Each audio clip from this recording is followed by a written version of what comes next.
palabra apocalipsis significa revelación y esto viene del griego apokalupsis, que es la palabra como se escribe en griego apoca con K, apokalupsis. Es la palabra griega que significa apocalipsis y la palabra como tal significa revelación. Y es como cuando hay una estatua que está cubierta con un manto y que va a ser el día que la muestren al público, el día que la revelen al público. Y es ese llegar y quitar ese manto, ese velo o esa tela de esa estatua para poder ver y sea revelado lo que hay debajo de esa estatua. Como pasa en algunas agencias de auto, los hermanos que trabajan acá en agencias o que trabajan en algunos lugares, cuando venden el carro, lo cubren con una lona, con una tela, con un algo, y cuando va a llegar el comprador por su vehículo,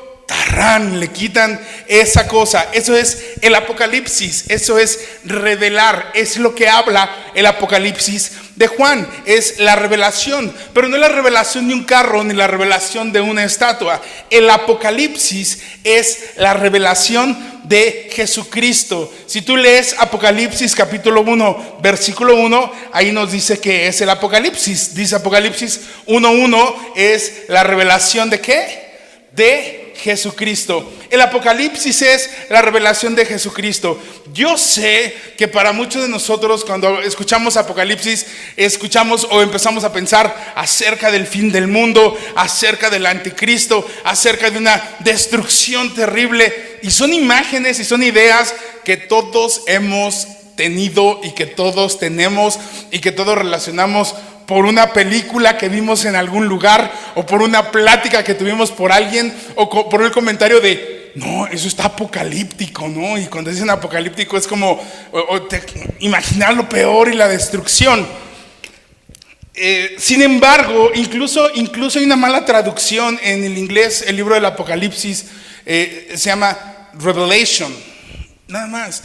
Y cuando ves alguna serie o alguna película dice en el libro de las revelaciones, ¿no? Y no son las revelaciones, es revelation, revelación, ¿sí? Pero la revelación ¿de quién? La revelación de Jesucristo. Por eso es que Apocalipsis significa revelación, significa manifestación, significa quitar la cubierta. Entonces, a partir de aquí, quiero que todos estemos en la misma línea y todos comprendamos que el Apocalipsis va mucho más allá del anticristo. El Apocalipsis no tiene que ver con el anticristo. El Apocalipsis no tiene que ver con las plagas. El Apocalipsis no tiene que ver con la destrucción. El Apocalipsis no tiene que ver con los jinetes del Apocalipsis, sino que el Apocalipsis tiene que ver con Jesucristo.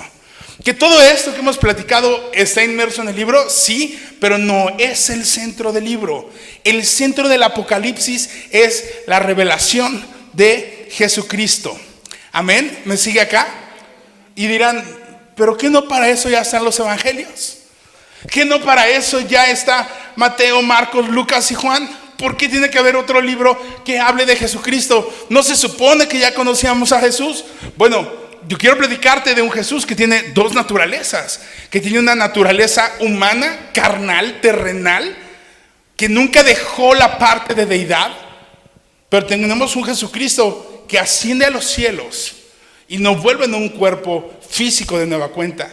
Y entonces los evangelios nos hablan a ese Jesús que se encarna en un niño, a ese Jesús que toma cuerpo físico, pero el Apocalipsis nos habla del Jesús que tú y yo conocemos y del Jesús que tú y yo, por la gracia de Dios, conoceremos. Amén. ¿Me sigue acá? Entonces, ¿qué es Apocalipsis? Destrucción, lluvia de meteoritos, terremotos, peste. ¿Qué es el Apocalipsis? La revelación de Jesucristo, nada más y nada menos. El libro del Apocalipsis lo escribe el apóstol Juan, que es uno de los discípulos de Jesús. Por allá lo escribe entre el año 91 y el año 96. Dice la escritura que él se encuentra en la isla de Patmos cuando escribe el libro del Apocalipsis, que en ese inicio es una carta que escribe a la iglesia. Hoy tú y yo lo vemos como un libro. Pero el Apocalipsis surge porque Juan es enviado por un emperador llamado Domiciano y es enviado a Patmos. Juan está predicando en Éfeso, Juan está predicando en toda la región de parte de Asia. Y cuando hablamos de Asia a esta altura, no quiero que te imagines el K-pop, ni Corea, ni Japón, ni China, ni doramas, ni nada de eso. Cuando hablamos de Asia, estamos hablando de la parte que hoy conocemos como Turquía, que es esa parte del Mediterráneo y es esa parte que era expansión del Imperio Romano. Y el apóstol Juan está predicando en estas ciudades. El apóstol Juan pastorea alguna de estas iglesias y dice la historia secular que el emperador Domiciano, en un afán de ir en contra del evangelio y en contra de la predicación de la palabra, mete al apóstol Juan en aceite hirviendo para que él se queme y deje de predicar la palabra. Pero misteriosamente y milagrosamente Juan es sumergido en aceite. Juan sale del aceite y sale ileso y sale sin quemaduras. Por lo tanto lo destierran a la isla de Patmos. Ahora, Patmos no es una isla como desértica, como no hay nadie en Patmos y pobrecito se fue como la película esta de Naufragio, ¿no? Donde está con su Wilson. No, él se va a Patmos, pero Patmos es una ciudad importante, es una ciudad comercial, porque es el punto de entrada entre Roma y la región de Éfeso. Pero es un lugar de mucha idolatría. Es una isla de 34 kilómetros, es una isla que tiene 3 templos de idolatría y es una isla en donde el cristianismo no es bien visto. Por eso es que Domiciano manda a Juan a esta isla, porque sabe que Juan en esa isla no va a poder tener la libertad de predicar la palabra como lo tenía en la región de Éfeso, en la región de Asia. La revelación del Apocalipsis le es dada al apóstol Juan entre el año 91 y 96 aproximadamente. Él muere en el año 98. Después de que escribe el Apocalipsis, muere el emperador Domiciano. Juan sale de Patmos y regresa a la región de Asia y es donde entrega esta carta que habla acerca del Apocalipsis, y es una carta que tú y yo vamos a estudiar y vamos a leer el día de hoy. ¿Sí? ¿Alguna duda? ¿Apocalipsis es qué? La revelación de Jesucristo. Si tú y yo tenemos en la mente que Apocalipsis es crueldad, es maltrato, es el fin del mundo, espérate tantito y lo vamos viendo. Pero Apocalipsis como tal es la revelación de Jesucristo. Y este libro tiene grandes maravillas y tiene una bendición que en lo personal a mí me gusta mucho, pero vamos a empezar a leerlo. Apocalipsis 1, capítulo 1, versículo 1, dice la revelación de Jesucristo. Si tú lees esto en la Biblia de referencia Strongs, te dice o empieza como el Apocalipsis, ¿no? Y es tal cual la revelación de Jesucristo. Y dice, escucha, la revelación de Jesucristo que Dios le dio. ¿A quién le dio? Le dio a Juan para manifestar a sus siervos. ¿A los siervos de quién? A los siervos del Señor, las cosas que deben suceder pronto. Este libro de Juan se escribió hace cerca de 2000 años y eran cosas que iban a suceder pronto. Entonces, si hace 2000 años iban a suceder pronto, ahorita van a suceder prontísimo. Ya casi no falta tiempo para que esto suceda. Y ahorita vas a ver por qué decimos esto. Le reveló las cosas a sus siervos que deben suceder pronto y la declaró enviándola por medio de su ángel a su siervo Juan. ¿A quién le dio esta revelación? Dice la escritura que se la dio a Juan porque es el que está viendo, pero la revelación tal cual es dada por el Padre, es dada por Jesús. ¿Te acuerdas tú en Mateo que dice el Señor Jesús que Él no sabe el día y la hora en la que van a suceder todas esas cosas? Porque los discípulos le dicen, oye, ¿y cuándo sucederá todo esto? Y el Señor les dice, eso yo no lo sé, solamente lo sabe ¿quién? Mi Padre que está en los cielos. Solamente mi Padre lo sabe. Pero este Apocalipsis es esa respuesta a la pregunta de los discípulos: ¿cuándo sucederán todas estas cosas? Aquí está la respuesta de Dios. Aquí está la respuesta de Dios. Y si tú esperas en el Apocalipsis encontrar una fecha como que diga el 3 de marzo, el 21 de marzo, el 18 de abril, no viene así. Pero tú y yo tenemos que ser entendidos para saber lo que la Escritura nos está hablando, y tú y yo podamos prepararnos y podamos estar firmes de lo que Dios quiere conocer y quiere hablarnos a nosotros. Dice, ¿por qué Jesús no sabía en ese momento cuándo iba a ser la fecha? Dice Filipenses capítulo 2 que él, siendo igual a Dios, no desestimó que ser igual a Dios como cosa a que aferrarse, sino que él mismo se despojó de la grandeza y se hizo en forma de hombre, y estando en la naturaleza, condición de hombre, se humilló hasta lo más bajo, haciéndose siervo.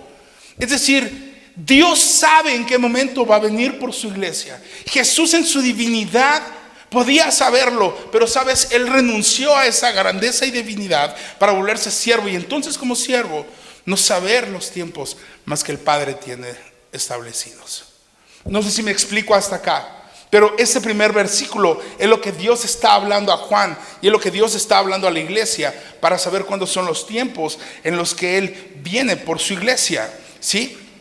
La revelación de Jesucristo que Dios le dio a él para manifestar a sus siervos las cosas que deben suceder pronto, ¿sí? Y dice, y la declaró enviándola por medio de su ángel a su siervo Juan. Versículos 2 dice que ha dado testimonio de la palabra y del testimonio de la palabra de Dios y del testimonio de Jesucristo y de todas las cosas que ha visto. Es decir, lo que está haciendo es presentando y diciendo, esta es la revelación, ¿sí? ¿De quién? De Jesucristo, y que es dado por palabra de Dios, ¿sí? Y el testimonio, por medio del testimonio de Jesucristo. Y viene la bendición, versículo 3, dice, bienaventurado que el que lee y los que oyen las palabras de esta profecía y guardan las cosas en ella escritas, porque el tiempo está cerca. Vimos en el versículo 1 que el tiempo está pronto, y veíamos que está prontísimo.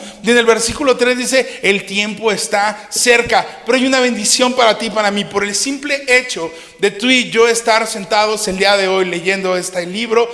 Ya hay una bendición, porque dice, bienaventurado el que ¿qué? ¿Quién está leyendo esto? Cada uno de nosotros tenemos una parte, una tercera parte de la bendición, ya la tenemos, porque después dice, y los que ¿qué? Y los que oyen. Usted y yo estamos oyendo también lo que estamos leyendo y lo que estamos estudiando, pero viene la otra parte y dice, los que ¿qué? Para que tú y yo tengamos la bendición completa es, leemos, escuchamos con atención, oímos, pero también guardamos las palabras que están contenidas en esta profecía. Y sabes, eso a mí me gusta mucho. Me gusta estudiar este libro, porque de entrada ahí ya tenemos una parte de la bendición. Ahí ya tenemos una parte de la bendición. Y entonces empieza el versículo 4 y empieza una parte mucho más profunda. Hasta ahorita lo único que ha habido es la revelación de Jesucristo, que es dada por el Señor acerca del testimonio de Jesús, ¿sí? Y dice, y bienaventurados los que la leen, los que la escuchan, los que la oyen y los que la guardan. Versículo 4 dice, Juan ahora ya se dirige directamente a este siervo que está viendo y que está escuchando y viviendo toda esta visión. Dice Juan, a las 7 iglesias que están en Asia. Acuérdate que no es como lo platicamos hace un rato, esto es enfocado a la región de Turquía, y seguramente había más de 7 iglesias en Asia. No solamente había 7 iglesias allá, sino que había más iglesias. Dice, gracia y paz a vosotros del que es y que era y que ha de venir, y de los 7 espíritus que están delante de su trono. ¿Sabes? Dios escoge 7 iglesias como mención, porque es importante que tú y yo comprendamos que el número 7 representa plenitud, o que algo está completo. El número 7, a la luz de la Escritura, hay quien dice que el número 7 es el número de Dios, pero constantemente también vemos situaciones de Satanás referidas con 7 cualidades. Pero el número 7 bíblicamente representa plenitud y representa que algo está completo. Entonces, cuando el Señor le habla a las 7 iglesias, simbólicamente le está hablando a la plenitud de la iglesia. Es decir, no nada más son mensajes para 7 lugares o para 7 iglesias en específico. Y a lo mejor dirás, uy, qué bueno, nosotros somos la iglesia número 8, ¿no? O la iglesia número 9, o la iglesia número 14, o la iglesia 3215. Yo no sé cuál iglesia seamos, pero lo que la Escritura está hablando acá es que el Señor está dirigiendo la palabra a la plenitud de las iglesias, a las 7 iglesias que están en Asia, a las iglesias que Juan había conocido durante ese recorrido en Éfeso a las iglesias en las que Juan había predicado en los últimos años, y que Juan tenía claro el comportamiento de la iglesia y el comportamiento de los hermanos. Cuando leemos que es un mensaje dirigido a 7 iglesias, no te quedes solamente con que eran esas 7 iglesias a las que se le habló, sino es un mensaje que se le habla a ti y se me habla a mí, porque es la plenitud de las iglesias. Dice a las 7 iglesias que están en Asia: gracia y paz a vosotros, del que es y que era y que ha de venir, y de los 7 espíritus que están delante de su trono. El Padre diciendo: gracia y paz del que es, del que era y del que ha de venir. Es decir, hay una bendición dada por Dios de manera directa a las iglesias. Hay una condición que siempre hemos leído con Pablo. Pablo escribe siempre en sus cartas: gracia y paz. Gracia y paz. Esto lo hemos platicado tú y yo muchas veces, de que es necesario que tú y yo conozcamos, vivamos y experimentamos la gracia de Dios para entonces poder vivir la paz de Dios. No podemos tratar de vivir la paz de Dios sin haber descansado en su gracia, sin haber descansado en su amor. Y lo mismo le dice en esta ocasión el Señor, hablándole directamente a Juan, y le dice: gracia y paz. Y dice: y de los 7 espíritus que están delante de su trono. Otra vez el número 7, otra vez 7 espíritus. Y cuando lees esto de los 7 espíritus, yo no sé si te imaginas o visualizas la plática como 7 fantasmitas o 7 entes volando alrededor de lo que se está hablando. Pero cuando usa el número 7 de nueva cuenta, vuelve a hablar acerca de ¿qué? De la plenitud, de que algo está completo. Y estos 7 espíritus de los que habla en el versículo 4, está hablando de la plenitud del Espíritu Santo de Dios. Es decir, el Padre testificando acerca del Hijo, revelando al Hijo en frente y en plenitud del Espíritu Santo de Dios. Y de Jesucristo, versículo 5 dice: y de Jesucristo el testigo fiel, el primogénito de los muertos y el soberano de los reyes de la tierra, al que nos amó y nos lavó de nuestros pecados con su sangre. Y ahí en estos primeros versículos del Apocalipsis, particularmente 4 y 5, vemos la Trinidad. Están los 3, Dios revelándole a Juan el Espíritu Santo en plenitud y Jesucristo el primogénito. Y yo sé que hasta aquí muchos se quedaron con lo de los 7 espíritus. Muchos se quedaron así de: ¿y cómo sacó eso de los 7 espíritus? Quiero que vayas conmigo a Isaías, capítulo 11, versículo 1 y 2. Isaías nos ofrece una lista detallada de cuáles son estos 7 espíritus de los que se habla en Apocalipsis, de los que Dios menciona en Apocalipsis, y que es la plenitud de Cristo. Lo que el Padre está haciendo es presentándole a Juan, o revelándole a Juan a Jesucristo con el Espíritu Santo, y el Padre como voz de autoridad haciendo esta presentación, esta revelación, porque el Padre es el que revela a Jesucristo mismo. Dice versículo 1 de Isaías 11: saldrá una vara del tronco de Isaí, y un vástago retoñará de sus raíces. Isaí es el papá de David. En la genealogía que tú y yo encontramos en Mateo, encontramos la genealogía de Jesucristo, y evidentemente surge desde Adán, pero viene a David, y David es el hijo de Isaí, e Isaí es ese tronco del que se habla en Isaías capítulo 11, y un vástago retoñará de sus raíces, hablando de Jesucristo como tal. Y dice, escucha lo que dice el versículo 2: y reposará sobre él. ¿Sobre quién? Sobre ese vástago que sale del tronco de Isaí. Sobre Jesucristo reposará el Espíritu de Jehová, espíritu de sabiduría, de inteligencia, de consejo, de poder, de conocimiento y de temor de Jehová. Son los 7 espíritus que te describe en Apocalipsis. Son los mismos 7 espíritus, 7 cualidades que da Isaías en Isaías 11:2 acerca de Jesucristo. Por eso es que es la plenitud del Espíritu Santo manifestado en el Apocalipsis. Es la plenitud del Espíritu Santo. Hay quien dice por allá, es que los frutos del Espíritu Santo son. Y la Escritura no dice que son los frutos, aunque pareciera plural y tú y yo lo entenderíamos como muchos. Dice la Escritura, mas el fruto singular del Espíritu Santo es Amor, paz, paciencia, benignidad, bondad, fe, mansedumbre, templanza, dominio propio. Es decir, es un todo lo que el Espíritu Santo refleja y alimenta y equipa a la iglesia. Por eso es que cuando llegas al Apocalipsis te dice a las 7 iglesias, son más de 7 iglesias, pero el número 7 es un número que marca plenitud, que está completo. Es decir, el mensaje de la revelación de Jesucristo es para la iglesia en general, para la iglesia completa. Y después le dice, y el Padre que está ahí, y los 7 espíritus. Y cuando son los 7 espíritus es la plenitud del Espíritu Santo. Y están dando testimonio y revelación ¿de quién? De Jesucristo. ¿Sí? De Jesucristo. ¿Me sigue acá? No se acuerde de los frijoles si los dejó en la lumbre o no. Necesitamos la atención completa para el Apocalipsis. ¿Sí? Curiosamente, voy a hacer un paréntesis, es de los libros más complicados a veces para su estudio y para su comprensión, porque no es un tema histórico. El Apocalipsis tiene un tema histórico, tiene una parte actual y tiene una parte futura de profecía, y ahorita lo vamos a ver.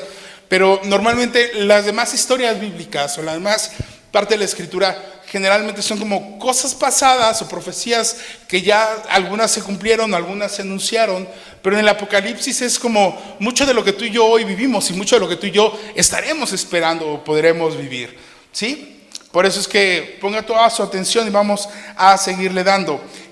Me gusta como dice el versículo 5, dice, obviamente que presenta al Espíritu Santo, y dice, de Jesucristo el testigo fiel, el primogénito de los muertos y el soberano de los reyes de la tierra. Y ve cómo dice, al que nos amó y nos lavó de nuestros pecados con sangre. Y sabes, es hermoso ver cómo Dios dice que nos amó y nos lavó primero.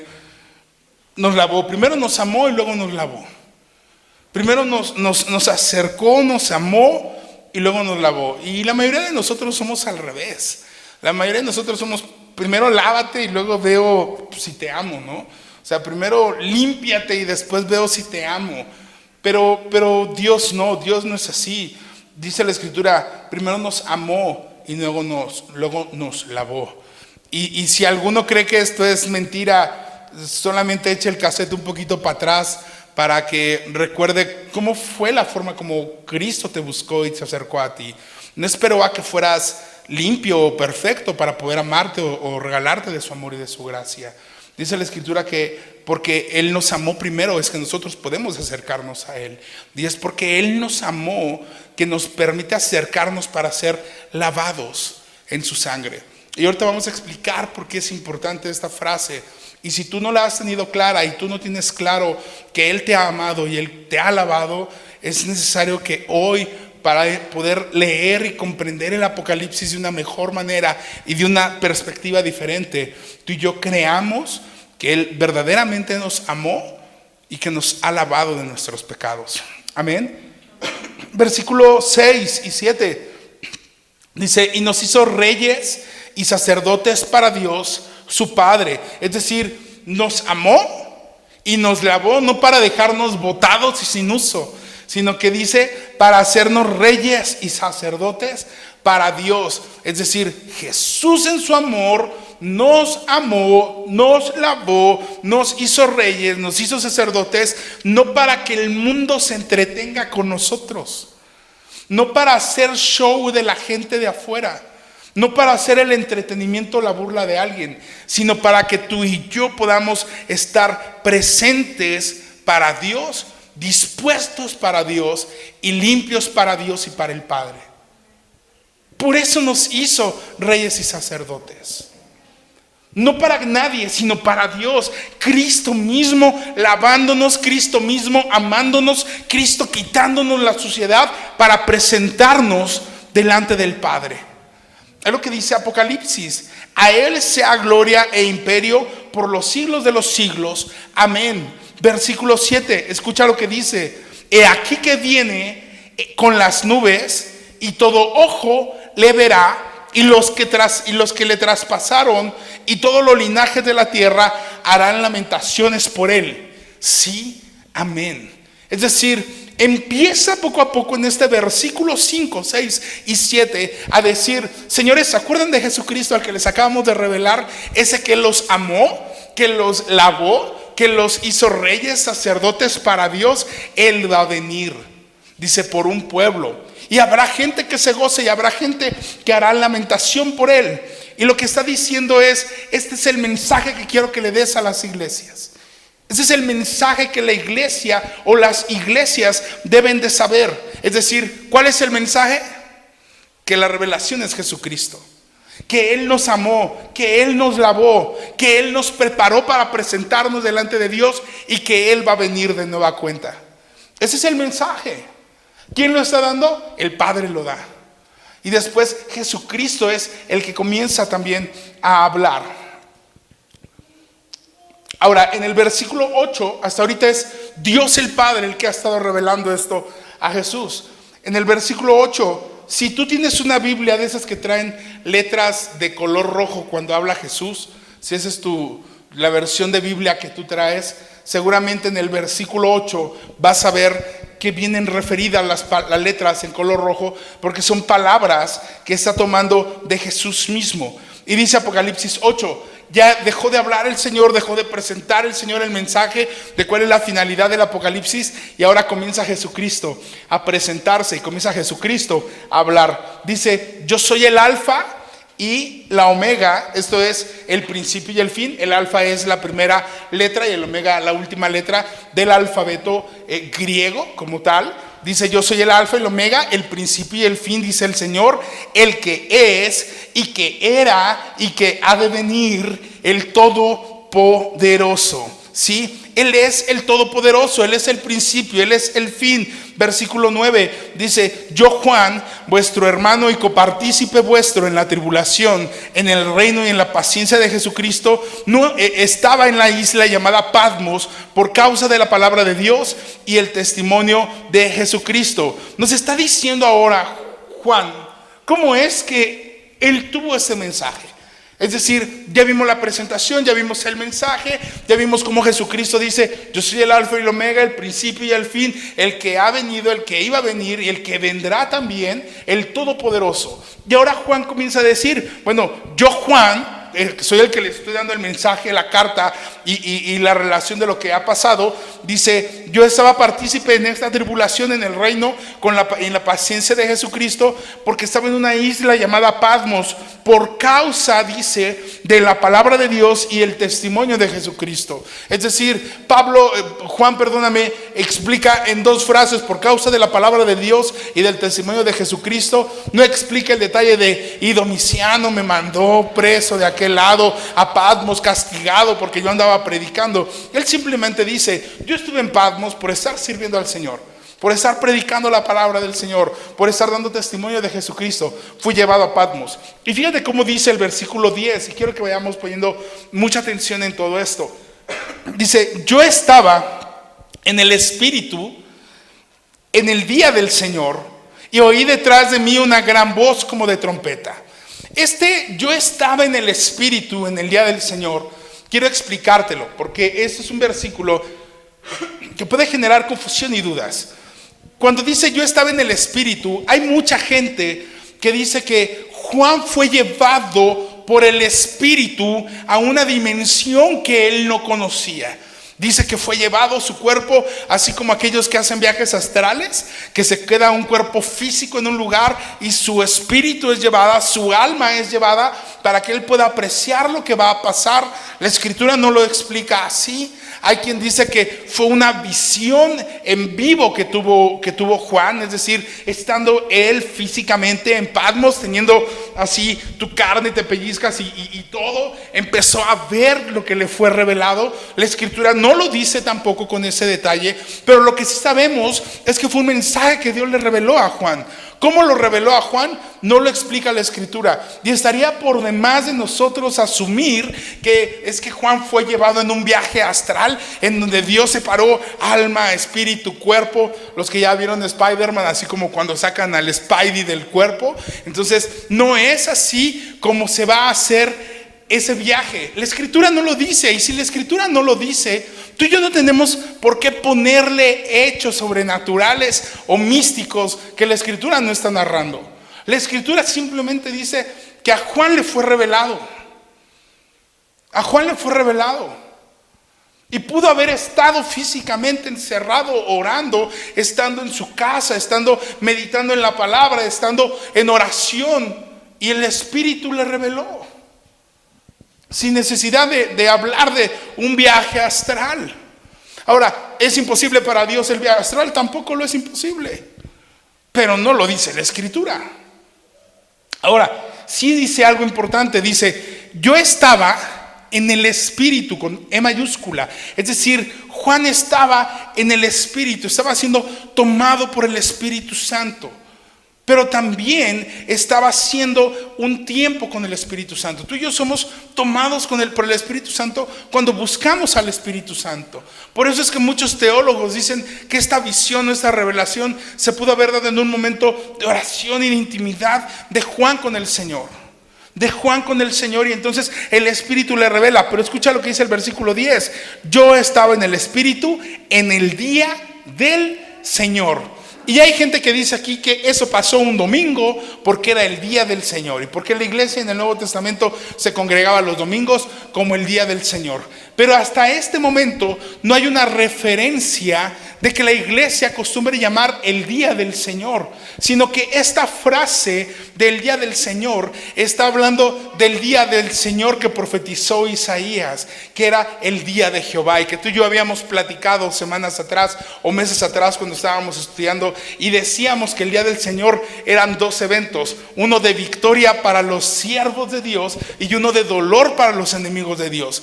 Y el día del Señor que nos está describiendo Juan aquí es el día de la venida del Señor por su iglesia. Porque Juan lo que está haciendo es, tiene comunión con el Espíritu Santo, es tomado por el Espíritu Santo, y el Espíritu Santo le revela lo que va a pasar en el día del Señor, cuando el Señor vuelva por su iglesia. No es que haya sido en sábado, no es que haya sido en domingo, es que el Espíritu le revela a Juan lo que va a pasar en el día del Señor. Y escucha lo que dice: yo estaba en el Espíritu en el día del Señor, y oí detrás de mí una gran voz como de trompeta. Es decir, imagina que él está orando y de repente empieza a tener esa visión y escucha una voz como de trompeta, y él voltea, porque es lo que empieza, y empieza a decir que decía: yo soy, versículo 11, yo soy el alfa y el omega, el primero y el último. Escribe en un libro lo que ves y envíalo a las 7 iglesias que están en Asia: a Éfeso, a Esmirna, a Pérgamo, a Tiatira, Sardis, Filadelfia y Laodicea. Que la próxima semana veremos estas iglesias. Versículo 12 dice: y me volví, es decir, él escuchó la voz que le dio la indicación, dice, y me volví, esto es, me volteé para ver la voz que hablaba conmigo, y vuelto, es decir, una vez que di la vuelta, vi 7 candeleros de oro. Un candelero es un artefacto en donde hoy se colocan velas y se encienden velas, pero en esta época aún no es comercial la vela, sino que eran platitos que se colocaban donde se ponía aceite y se encendía este aceite. Las lámparas en la época de Jesús y por muchos de los primeros 200 años fueron a través de aceites, no fueron a través de parafina o a través de cera. Dice que se volteó y vio 7 candeleros de oro, y versículo 13 dice: y en medio de los 7 candeleros a uno semejante, ¿a quién? Al Hijo del Hombre. Y este Hijo del Hombre es un título que Jesús utilizó siempre para identificarse mientras estuvo en la tierra. Y si alguien conocía a Jesús, sin duda era Juan, porque dice la Escritura en los Evangelios que Juan incluso se recargaba en el pecho del Maestro. Entonces él volteó y lo vio y dijo: y vi 7 candeleros, y en medio vi a uno que era semejante al Hijo del Hombre. Es decir, vi a uno que era como Jesús. Y ahí está Jesús en medio de 7 candeleros, así lo describe. Y ve cómo lo describe ahora. Versículo 13 dice, ¿cómo lo ve? Dice: vestido, a uno semejante al Hijo del Hombre, vestido de una ropa que llegaba hasta los pies y ceñido por el pecho con un cinto de oro. Esto es un traje sacerdotal, o la referencia de un traje sacerdotal que viste. Dice versículo 14: su cabeza y sus cabellos eran blancos como blanca lana, como nieve, sus ojos como llama de fuego. Cuando habla de sus cabellos y su cabeza blanca como blanca lana, habla de la pureza de Cristo. Y de los ojos como llama de fuego, habla de que lo examina todo. Versículo 15 dice: y sus pies semejantes al bronce bruñido, refulgente como en un horno, y su voz como estruendo de muchas aguas. El bronce en la escritura representa la justicia, es decir, que él es, o sus pies semejantes al bronce bruñido y refulgente como en un horno, es que él representa la justicia y juzga por encima de todo con justo juicio.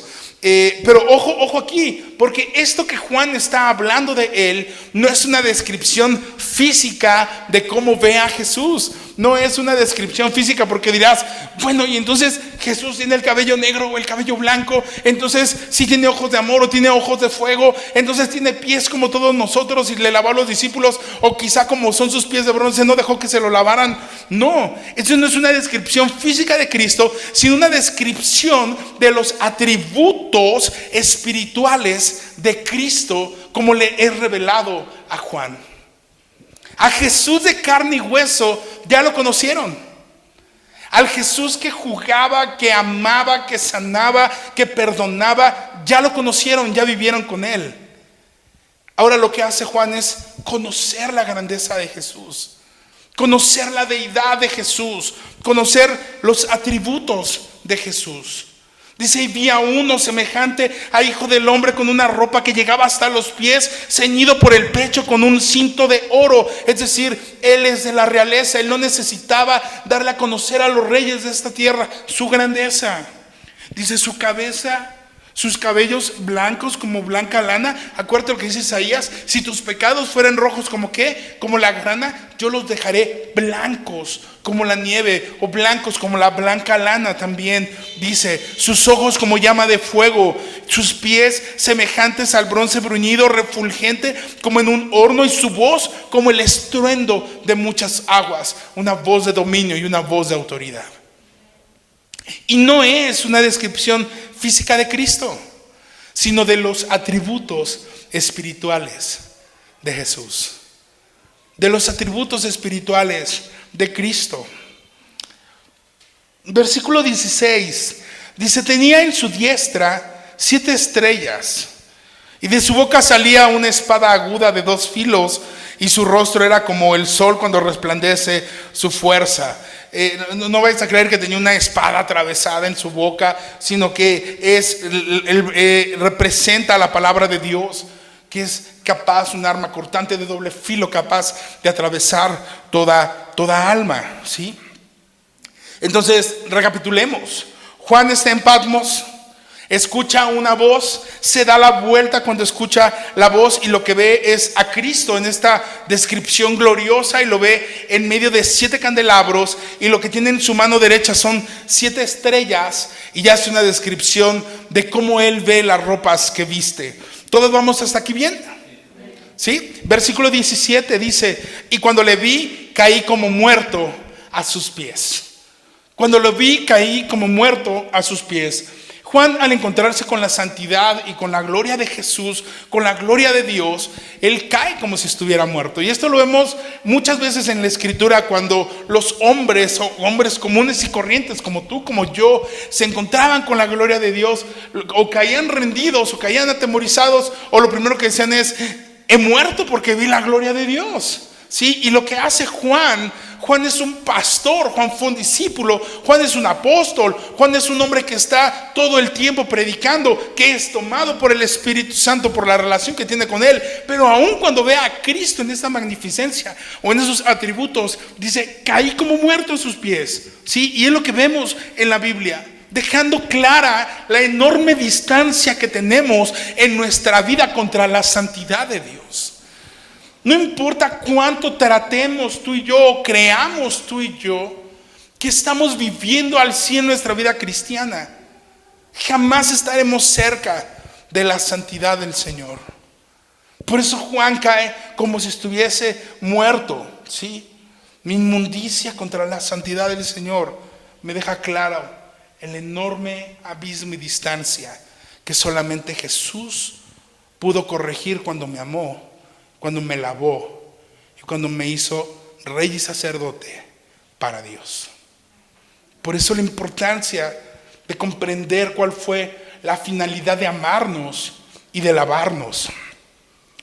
Versículo 17 dice: y él puso su diestra sobre mí, es decir, su mano derecha, tomándolo, diciéndome: no temas, yo soy el primero y el último. De nueva cuenta deja claro que Él es el alfa y el omega.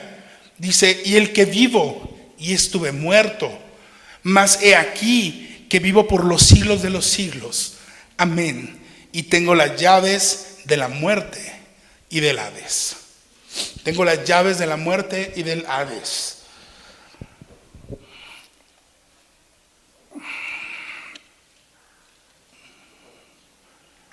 No puede haber dos alfas y no puede haber dos omegas. Sencillamente. O es un alfa o es un omega. No pueden haber dos. ¿Sí? Pero Jesucristo se le presenta a Juan. Le dice: yo soy el que había venido. Yo soy el que murió. Yo soy el que resucitó. Y yo vivo por los siglos de los siglos. ¿Sabes? Este texto bíblico no les gusta a los testigos de Jehová, ¿no? Porque de repente para ellos este es Dios y es Dios el Padre.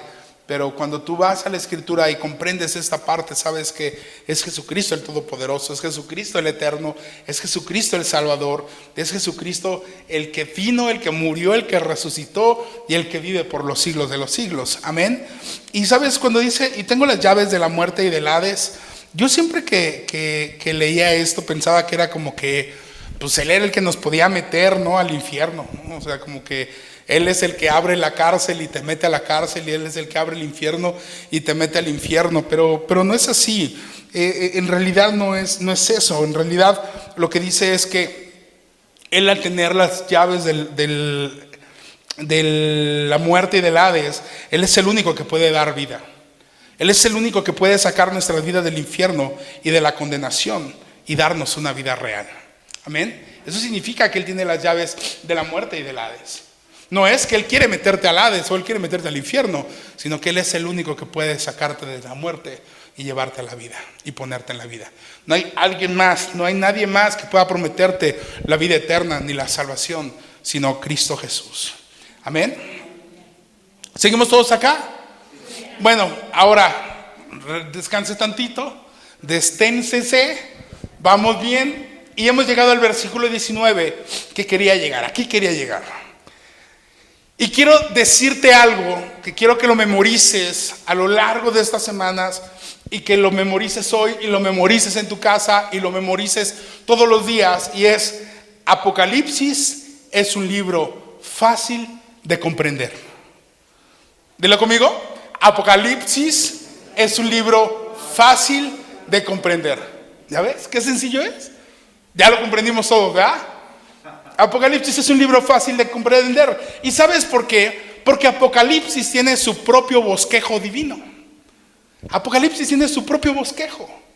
No es como que alguien más tenga que venir a hacerlo. Siempre que estudiamos un libro de la Escritura, lo que hacemos primero, antes de hacer un capitulado o hacer un tirado de capítulos y de dividir entre participantes, lo que hacemos es un bosquejo general de la carta o del libro que vamos a estudiar. Y un bosquejo no es otra cosa más que un mapa estructurado en donde ponemos punto por punto lo que vamos a platicar y lo que vamos a abordar, para que lo que hablemos tenga un sentido y no extraviarnos, y mantener un orden en lo que estamos predicando. Eso es un bosquejo, es decir, cada vez que estudiamos algo dividimos capítulos, y cada capítulo se divide en un bosquejo, y cada tema que damos hay un bosquejo de ese tema, y cada uno de estos bosquejos son los puntos destacados o los puntos sobresalientes sobre los cuales vamos a trabajar. Y entonces tengo que decirte que Apocalipsis es un libro fácil de entender, un libro fácil de comprender, porque tiene su propio bosquejo divino que viene en el versículo 19. Y en el versículo 19 viene el bosquejo de Apocalipsis. Quiero que leas conmigo 19. Escribe las cosas que has visto, y las que son, y las que han de ser después de estas. Y ese es el bosquejo de Apocalipsis. Esa es la naturaleza central del Apocalipsis. ¿Apocalipsis qué es? La revelación de Jesucristo. Es el mensaje ¿a quién? A las iglesias. ¿Acerca de qué? De la plenitud de Jesucristo, del poderío de Jesucristo en 3 tiempos, o en 3 etapas, o en 3 partes. La primera es, versículo 19, las que has visto, después las que son, y después ¿cuáles más? Las que han de ser después de estas. Así que Jesús divide el Apocalipsis en 3 partes. Por eso Juan escribe el Apocalipsis de esta manera. La primera parte, las cosas que has visto. Esto es un pasado. Acuérdate que el Apocalipsis te dije que se integraba de 3 partes: pasado, presente y un futuro glorioso o futuro tormentoso, dependiendo de la decisión.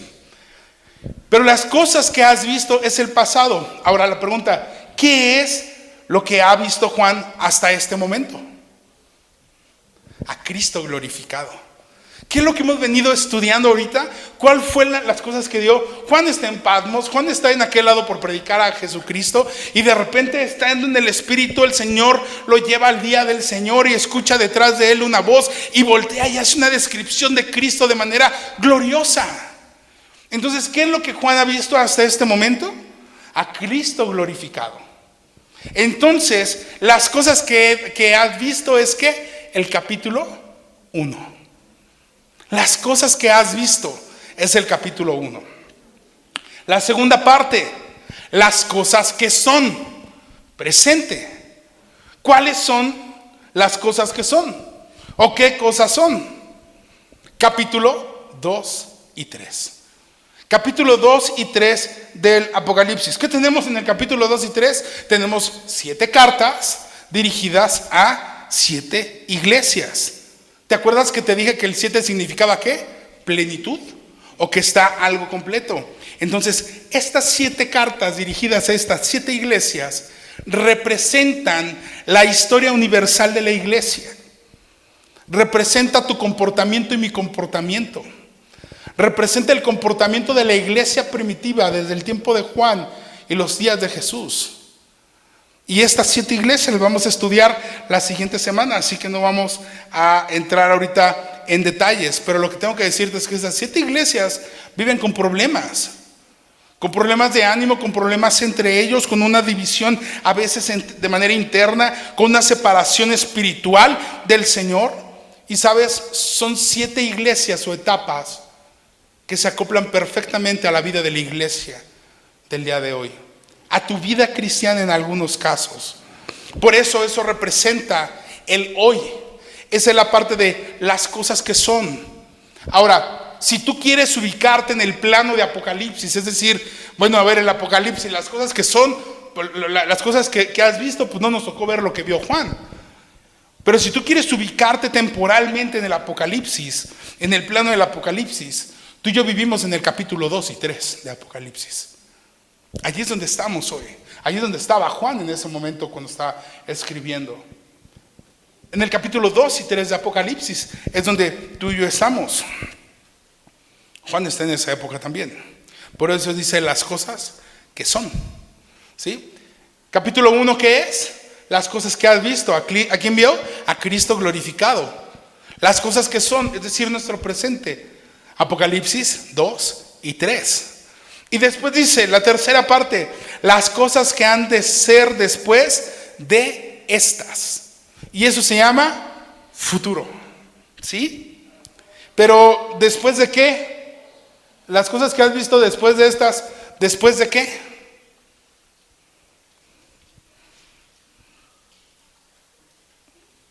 Después de la iglesia. Amén. Cuando tú lees Apocalipsis, vamos a Apocalipsis 4, 1 y 2.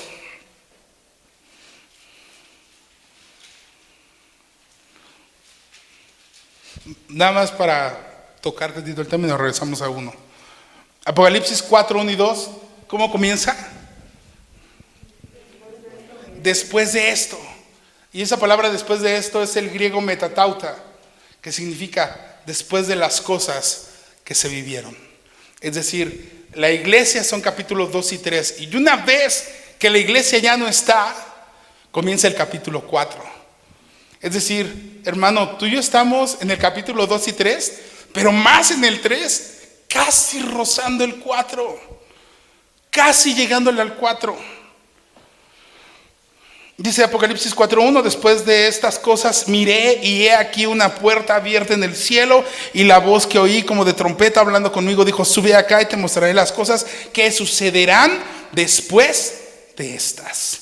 Es decir, ya viste la iglesia, ya viste la carta a las iglesias, ya viste lo que está viviendo la iglesia. Entonces después de esto va a pasar lo siguiente, pero eso lo vamos a ver más adelante, así que respire ahorita. Eso no es tema para el día de hoy, pero las cosas que viste es a Cristo glorificado, capítulo 1, las cosas que son, capítulo 2 y 3, y las cosas que han de ser después de estas, es decir, después de que la iglesia ya no está acá. Ahorita vivimos en la era de la iglesia, en esa segunda era, pero una vez que termine la era de la iglesia, que la iglesia ya pasó, viene una nueva era, que es del capítulo 4 al capítulo 22 de Apocalipsis. Del capítulo 4 al capítulo 22 del Apocalipsis, ¿sí? ¿Todos vamos bien hasta acá? Todos los que estamos acá creemos en un evento llamado el rapto. Y el rapto es el momento en el que el Señor viene por su iglesia. Es en el momento que el Padre ha decidido decir hasta aquí, y entonces Cristo viene por su iglesia.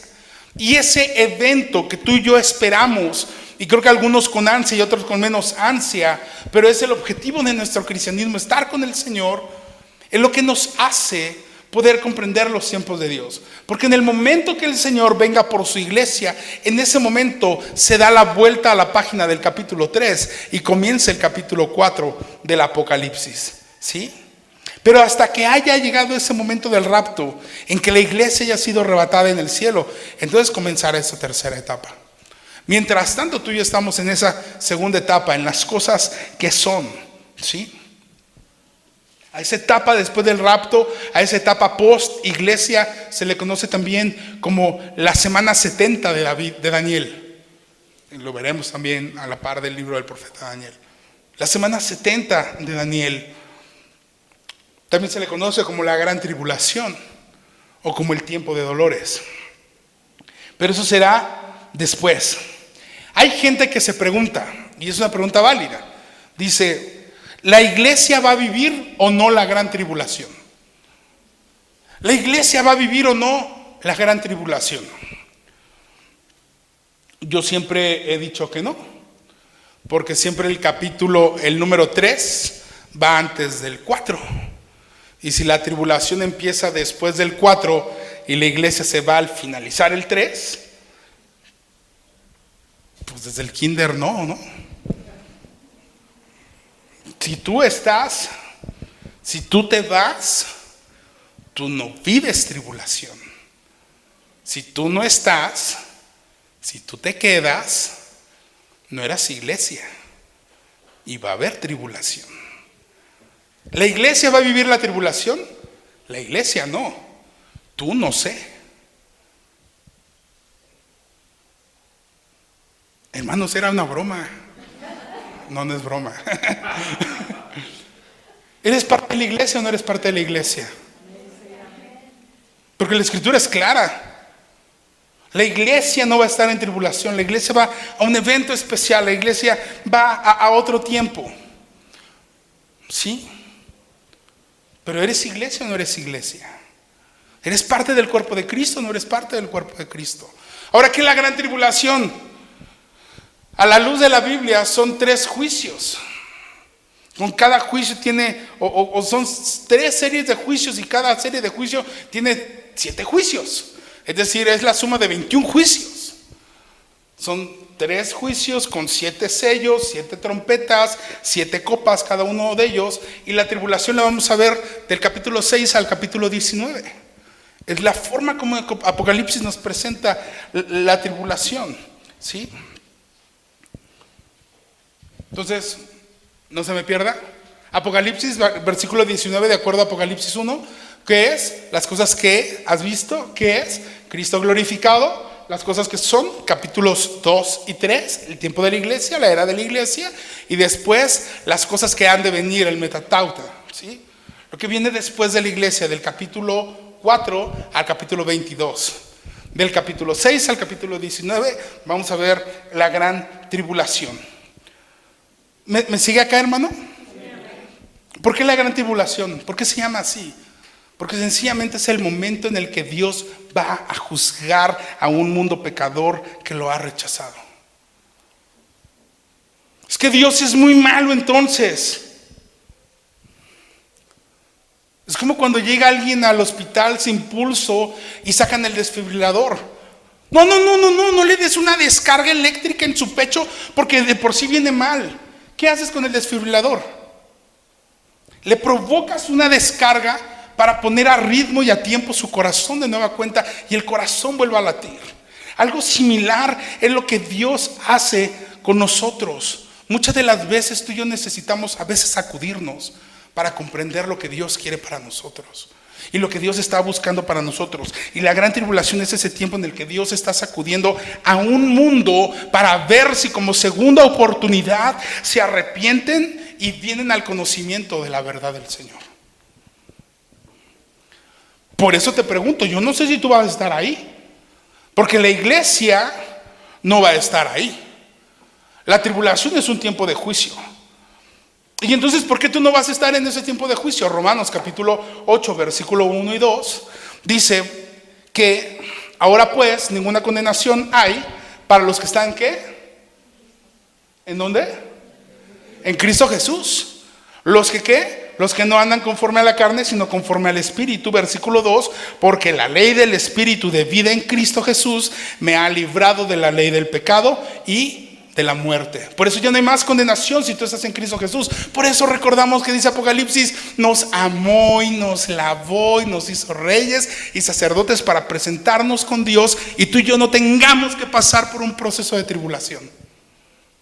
Eso es el amor de Cristo por ti y por mí. No es para que te vaya bien en los negocios, sino para que tu vida esté asegurada con Él. Para que tu alma no esté en condenación, para que tu vida no esté atravesando por una tribulación. Romanos 8, en ese mismo capítulo del 12 al 17, dice de la siguiente manera: así que hermanos, deudores somos, no a la carne, para que vivamos conforme a la carne. Porque si vivís conforme a la carne, moriréis. Mas si por el Espíritu hacéis morir las obras de la carne, viviréis. Porque todos los que son guiados por el Espíritu de Dios, estos son ¿qué? Hijos de Dios. Pues no habéis recibido el espíritu de esclavitud para estar otra vez en temor, sino que habéis recibido el espíritu de adopción por el cual clamamos, Abba Padre. El Espíritu mismo da testimonio a nuestro espíritu de que somos hijos de Dios. Y si hijos, también herederos, herederos de Dios y coherederos con Cristo, si es que padecemos juntamente con Él, para que juntamente con Él seamos glorificados. No condenados, no en tribulación.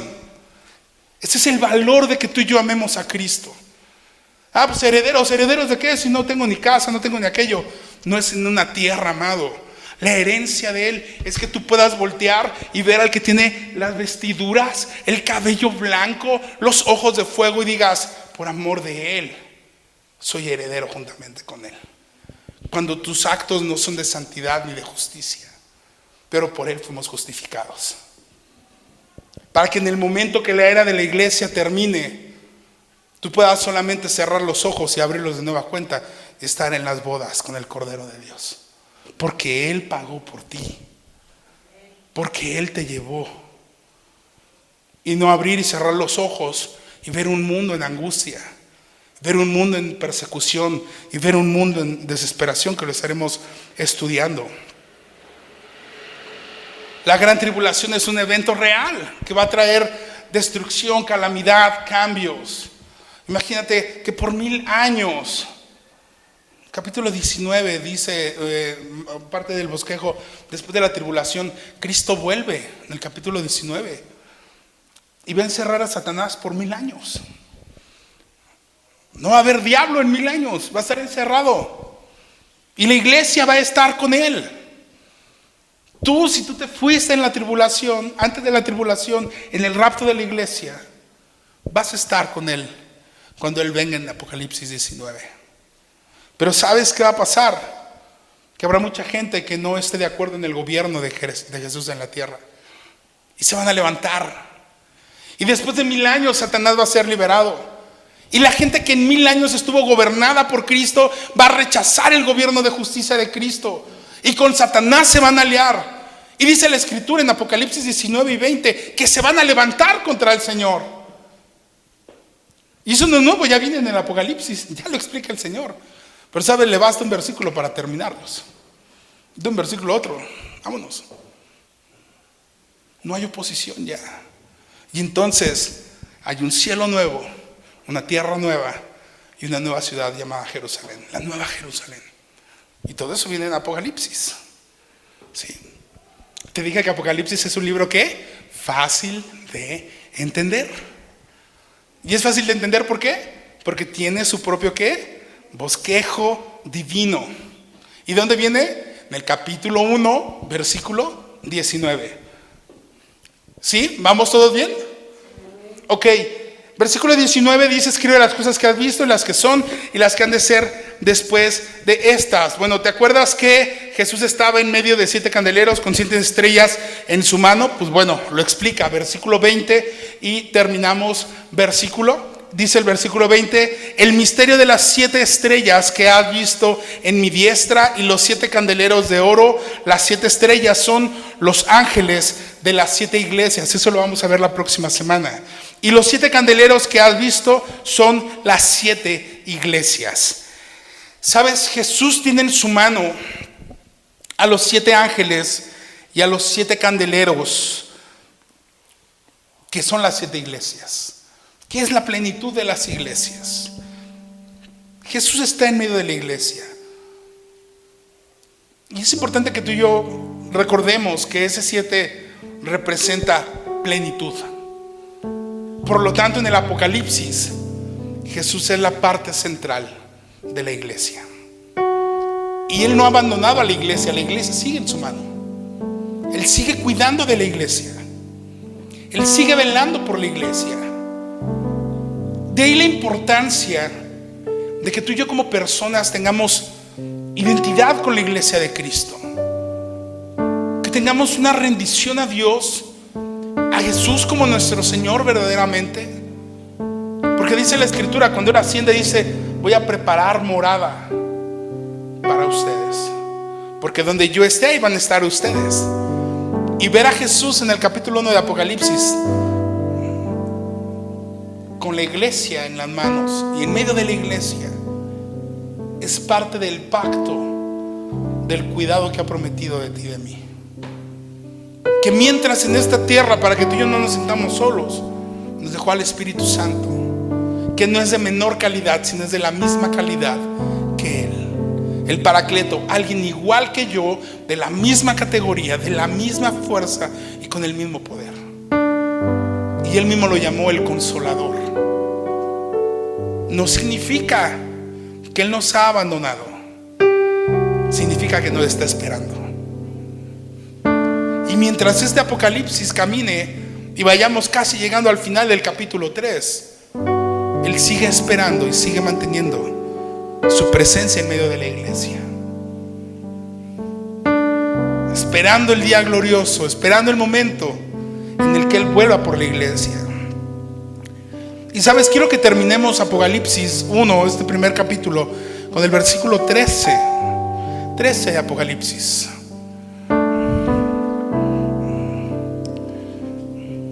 Y dice: y en medio de los 7 candeleros, a uno semejante al Hijo del Hombre, vestido de una ropa que llegaba hasta los pies y ceñido por el pecho con un cinto de oro.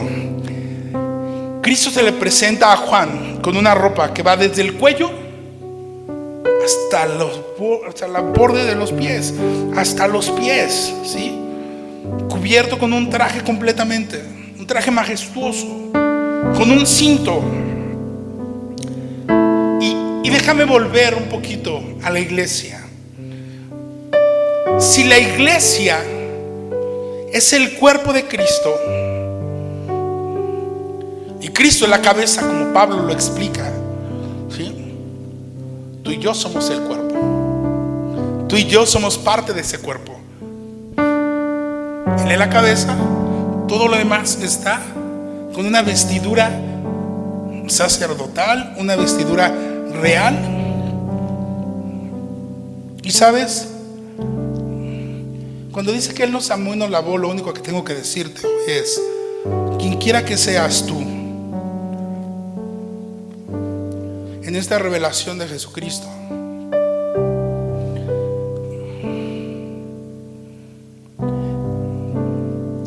tus pecados, tus faltas, mis pecados están cubiertos por la ropa de Cristo.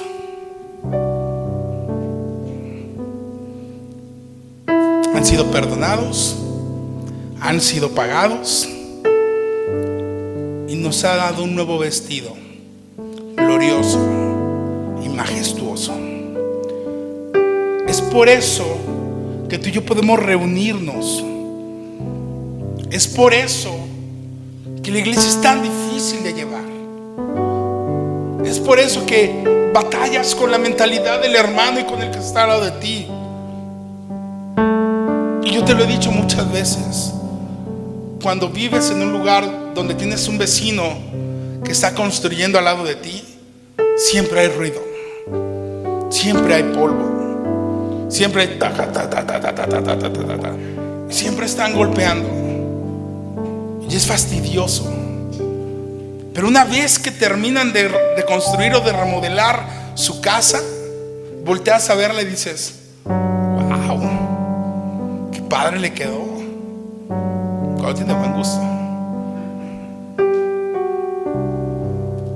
Lo mismo sucede en nuestra vida cristiana. El que está al lado de ti, que a veces te cae muy gordo y que a veces crees que es insoportable, está en un proceso de reconstrucción. Por eso no siempre es el más agradable, pero tenemos que ser pacientes, porque Él, porque tú, porque yo estamos en esa vestidura en donde Cristo es la cabeza, en donde Él es el que sobresale. Y es por esa gracia y ese amor que nos refleja que tú y yo podemos reunirnos, podemos congregarnos, podemos amarnos unos a otros a pesar de quienes somos. Y eso es posible solo porque Cristo es glorificado y porque Él lo ha hecho en la cruz del Calvario. Solamente por eso.